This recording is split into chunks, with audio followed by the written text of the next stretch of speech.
Assalamualaikum warahmatullahi wabarakatuh.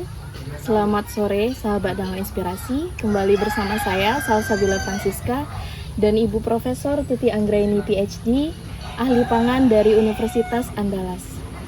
Hari ini kita akan membahas topik tentang mangga ya Bu. Nah, berbicara tentang mangga nih Bu, Salsa termasuk orang yang sangat menyukai mangga nih Bu. Nah, rasa ciri khas dari mangga itu kan ada manis asamnya Bu. Apakah ada kandungan lain dari mangga itu yang bermanfaat untuk tubuh kita Bu? Ya, jadi mangga itu kan salah satu buah-buahan ya. Terutama buah-buahan ini, apalagi mangga ya, mempunyai kandungan vitamin C yang sangat tinggi ya. Kemudian mangga tadi kan rasanya asam ya, berarti ada asam-asam organiknya juga di situ, asam sitrat, asam malat. Kemudian rasanya manis ya, rasa yang manis karena ada gula-gula sederhana yang ada terdapat pada mangga. Jadi gula-gula buah seperti fruktosa, jadi makanya manis rasanya. Kemudian ada gula dalam bentuk lain ya, jadi mangga ini juga mengandung pati yang tinggi dibandingkan dengan buah-buahan yang lain seperti jeruk misalnya. Jadi mangga ini cenderung tinggi pati. Jadi pati itu apa? Pati itu adalah monomernya adalah gula juga, glukosa ya. Jadi makanya dari mangga itu tinggi energinya itu Salsa dibandingkan dengan jeruk misalnya ya. Jadi karena kandungan patinya tinggi, kemudian gula sederhananya juga tinggi ya. Kemudian selain dari gula, nah gula-gula ini kan menghasilkan kalori untuk tubuh kita. Kemudian selain dari gula, mangga itu juga mengandung mangga itu kan warna-warni ya. Ya, jadi warna-warni yang ada pada mangga ini berasal dari senyawa beta karotenoid ya, ada beta karoten. Kemudian beta karoten itu adalah salah satu prekursor pembentuk vitamin A. Ya, jadi ada vitamin, artinya dia juga prekursor vitamin A, vitamin C.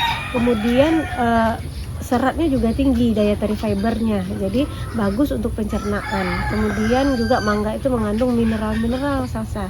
Nah, jadi makanya kandungan gizi di dalam mangga itu ya cukup tinggi lah ya, kecuali protein ya.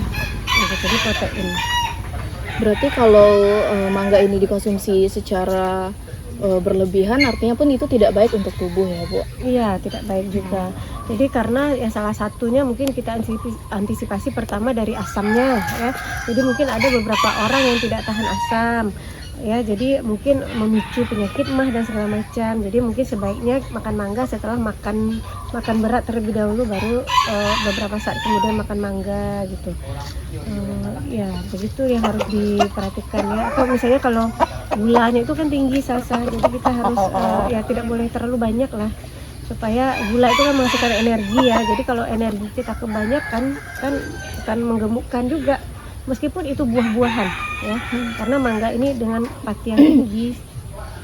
Lalu kalau pengonsumsian mangga sebelum matang itu kan banyak ya Bu, ada buat dirujak, itu bagaimana Bu menurut Ibu? Apakah itu baik dikonsumsi sebelum dia masak atau Jadi sebenarnya mengkonsumsi mangga sebelum matang ya tidak masalah ya, tidak masalah. Tetapi artinya kalau dia belum matang, tentu saja komponen-komponen yang kita harapkan di mangga kan belum semuanya optimal.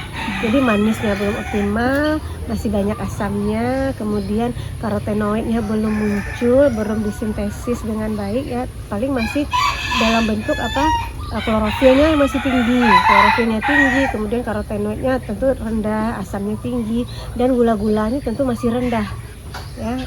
Jadi itu saja yang membedakannya, tetapi masih bermanfaat juga meskipun belum optimal gitu. Kalau kita biarkan masak kan udah optimal semuanya, gulanya udah tinggi, karotenoidnya ada banyak gitu. Jadi kalau yang membedakan, tapi tidak apa-apa, baik juga. Kalau dari segi gizi untuk tubuh, berarti lebih baik pemanfaatannya itu mangga yang telah matang dibanding mangga yang belum matang. Iya. Gitu. Kalau dibanding ini ya dari sisi kandungan-kandungan yang kita sebutkan tadi ya, seperti gulanya tentu belum optimal gitu terbentuknya gula pada mangga itu. Nah, kalau untuk pengolahan mangga ini yang baik dan benar itu bagaimana Bu? Karena kan kadang kita punya pohon mangga nih, buahnya terlalu banyak. untuk penyimpanannya yang benar itu bagaimana, untuk pengolahan yang baik dan benar itu bagaimana. Seperti Bu, kadang ada orang yang membuat olahan minuman berhari-hari disimpan, apakah itu baik atau tidak sebenarnya Bu? Jadi untuk mangga sendiri untuk pengawetannya ya, jadi pengawetannya itu ada dua, ada pengawetan segar, kemudian ada pengawetan yang diolah dulu ya. Nah kalau pengawetan segar ini artinya kita bagaimana memperpanjang umur simpan mangga tadi biar dia agak lama tahannya. Jadi pertama buah-buahan itu meskipun udah dipetik proses fisiologisnya berjalan, salah satunya respirasi. Jadi respirasi ini syarat terjadinya respirasi salah satunya adalah dengan keberadaan oksigen. Jadi supaya kita ingin memperpanjang masanya, kita batasi aja oksigennya, artinya kita modified atmosphere packaging, kita masukkan ke dalam plastik misalnya. Nah itu agak memperpanjang itu umur simpan buah segarnya. Atau kita masukkan ke dalam kulkas, itu juga memperpanjang buah segarnya. Tetapi memperpanjang umur simpan dengan lakukan pengolahan juga bisa kita lakukan ya. Jadi salah satunya tadi dengan, kalau tadi Salsa bilang kan dengan bikin jus saja. Nah kalau bikin jus tanpa menambahkan apa-apa itu kan waktunya pendek sekali. Waktunya pendek, jadi di jus kemudian paling kita penyimpanannya suhu dingin saja. Itu pun tidak bisa lama-lama karena mangga kan kandungan airnya tinggi, gulanya tinggi, jadi mikroorganisme pembusuk itu suka sekali ya. Apalagi nanti lingkungannya tidak terlalu bersih gitu. Jadi itu tentu sebentar juga meskipun udah kita simpan di kulkas. Atau bisa juga setelah kita bikin jus, kalau jusnya masih banyak bisa kita masukkan ke dalam freezer. Nah ini agak lebih lama lagi nih umurnya. Kemudian berikutnya bisa kita lakukan olahan. Jadi tetapi yang harus kita perhatikan ketika kita mengolah buah-buahan, karena kan kita makan buah ini kan terutama karena vitaminnya juga salah satunya ya, atau komponen-komponen polifenol yang ada di dalam buah-buahan. Jadi ada polifenol juga di dalam buah mangga itu sebagai antioksidan, anti-aging juga ya. Nah, jadi itu harus kita perhatikan bagaimana pengolahan itu tidak merusak komponen-komponen aktif ini. Nah, jadi salah satunya adalah kita mengendalikan suhunya tidak terlalu tinggi, Salsa.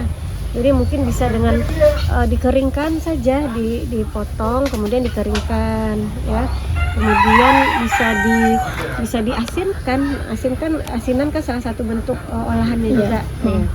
Atau bisa kadang-kadang ada juga orang mengolah menjadi selai, cuman kalau untuk menjadi selai mungkin akan banyak vitamin C-nya yang berkurang gitu selai, tapi tidak rusak keseluruhan ya.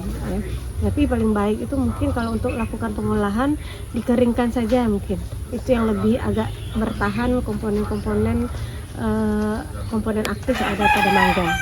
Lalu kalau dari segi penyimpanan di dalam kulkas untuk berhari-hari itu apakah mempengaruhi gizinya atau tidak?